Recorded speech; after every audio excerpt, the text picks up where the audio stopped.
pouco de teoria e prática jogando versus limp, que é uma situação que a galera que está jogando mais barato se depara a todo momento. E a gente vai falar um pouco de combos, stack, vai ser uma aula também rápida, básica, só para poder dar uma direção aí para vocês. Como eu disse, a maior parte do time joga mais barato mesmo e tem muita situação de limp. Vou pegar aqui um bloco de notas. A primeira coisa que a gente tem que determinar aqui, porque existem situações diferentes na hora da gente escolher se a gente vai punir o limp ou não. E a gente, para isso, para determinar quais são os combos melhores, a primeira coisa que a gente vai avaliar é a profundidade de stack. Por que a profundidade de stack? Porque quando a gente está numa situação ali, vamos colocar entre 20 e 35 blinds, até porque se a gente pega o cara dando limp com menos de 20 blinds, provavelmente seja limp chove, né?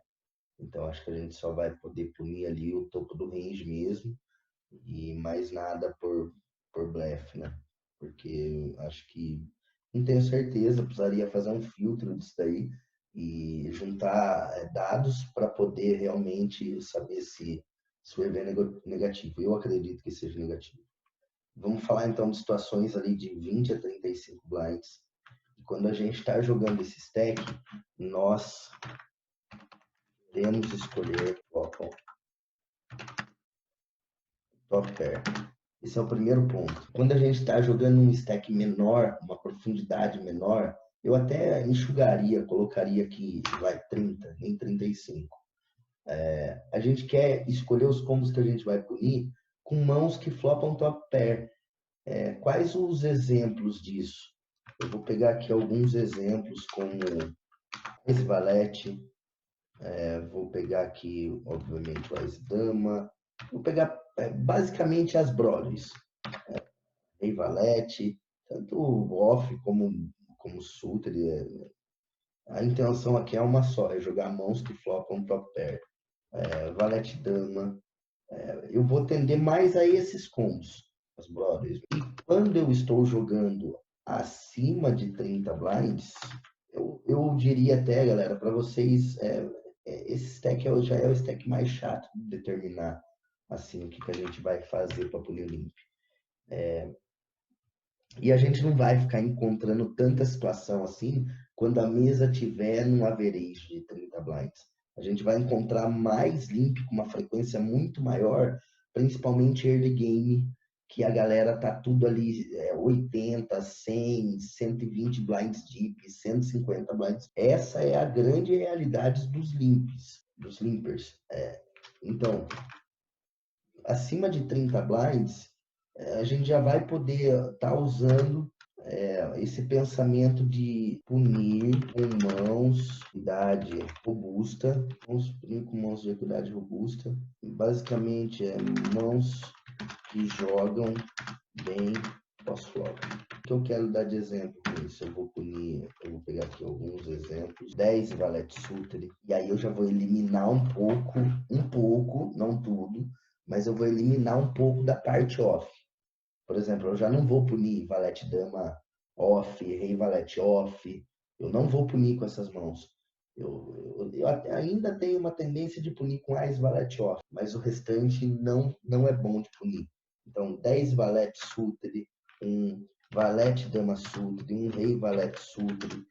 Isso, óbvio, que eu estou contando as mãos mais fracas, né? Vamos imaginar aqui uma calculadora de ranges e fazer o tal daquele cercadinho que eu sempre... E o que está dentro do cercadinho a gente vai punir, né? Então, eu até puniria aqui, por exemplo, um rei 10 suited, dama 10 suited, e as mãos, obviamente, por valor. Daí a gente vai colocar todas, né? O ás e rei, dama, 8 mais. As mãos todas a gente vai punir para jogar mesmo. Isso aqui é off, suited. Mas o que eu quero é mostrar para vocês a possibilidade de vocês punirem com muito mais combos. E pensando na jogabilidade pós-flop, principalmente early game, quando a gente está muito deep. Cara, nada impede de você estar no deep, você pegar aqui um 8-9 suited e punir limp. Vou punir com 8-9 suited, tá? A profundidade aqui de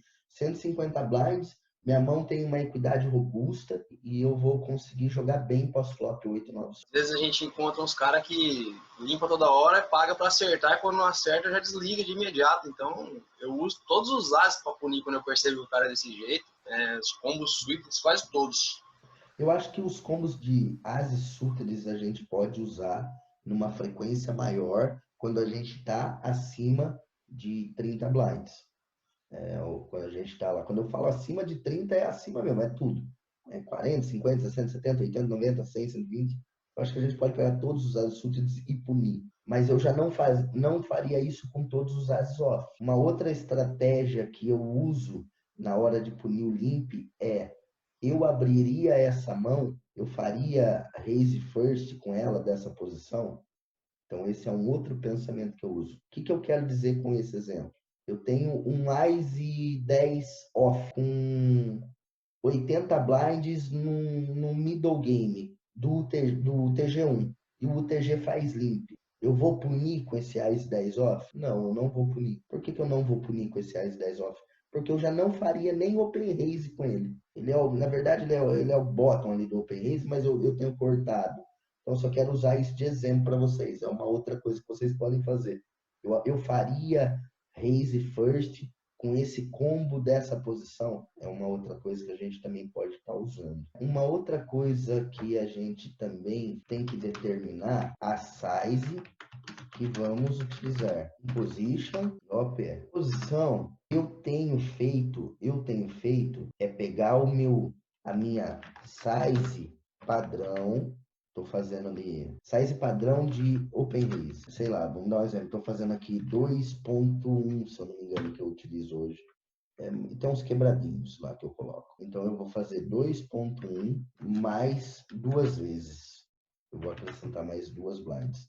Ou seja, se eu tenho um limp e eu vou punir esse limp, eu estou fazendo em posição 4x. E aí eu vou somando mais limp. Por exemplo, se tiver 2 limp, eu vou aumentar isso para 5x. Se eu tiver 3 limp, eu vou aumentar isso para 6x. Então eu vou somando o limp. Cada limp que tiver, eu vou somando. Se eu tiver fora de posição, eu vou pegar a size padrão, open raise, e vou acrescentar 6 vezes. Então, é simples, é só sempre fazer um a mais ali do que... Então, nesse mesmo cenário, fora de posição, eu vou fazer 5x, mais um número de limp. Vou acrescentar mais uma blind para cada limp. Lá atrás, assim, eu levelava muito com um jogador que fazia limp. Tinha uma jogada assim que, nossa, eu perdi a linha. Eu perdi a cabeça com ela. E eu vomitava muita ficha com isso porque eu levelava. E eu levelava não era nem com o cara, eu tava levelando comigo mesmo. Demorou para eu entender isso. O cara não tava preocupado. Tipo, uma jogada que o cara limp, call, donkey bet. A gente encontra isso demais nos limites menores. E vocês podem explorar isso de uma forma simples, boa, sem perder a cabeça, sabe? O que eu quero dizer sem perder a cabeça? Não adianta você estar numa profundidade de 100 blinds, você ter um ICE 8 off do cutoff, por exemplo, o cara fez limp do MP1, você vai lá e pune o cara 4 blinds. Aí todo mundo folda, ele call. Cara, seu ICE 8 joga muito mal pós-flop. Você está numa profundidade de 100 blinds. Dificilmente você vai conseguir acertar um board confortável com essa mão, porque sua mão joga muito mal pós-flop. Então, e aí o cara sai, tipo, sei lá, bate um flop, vamos imaginar aqui um flop. Bate um flop Ás 7 Duque, e o cara sai donk betando. Olha só que situação ruim que você se encontra. E ele já sai donk betando, tipo, 60% do pote. Obviamente, você não vai foldar, você vai dar call. Aí dobra o 2 no turn. E o cara faz 80% turn. Olha a situação que você se encontra, sabe? E nisso já tá indo 20, 30 blinds já para dentro de um pote. Muito melhor você se arriscar punindo esse limp de profundidade tão grande.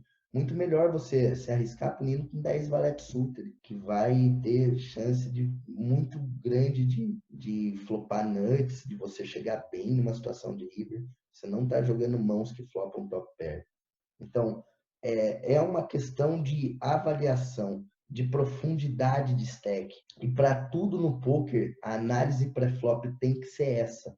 stacks, comece a olhar, não olhe somente para a carta de vocês na hora de determinar se você vai fazer, por exemplo, um open raise, ou até mesmo se você vai punir um lead. Olhe para o stack médio da mesa, olhe para o stack do Big Blind, que é esse spot eu já falei em várias aulas para vocês. Vocês têm que começar a entender que o jogo vai muito além de você simplesmente olhar a sua mão e saber se você vai precisar CBtar aquele flop ou não. O jogo hoje é muito além disso. Então vocês têm que conhecer de profundidade de stack, quais combos são os melhores para se jogar em determinadas profundidades.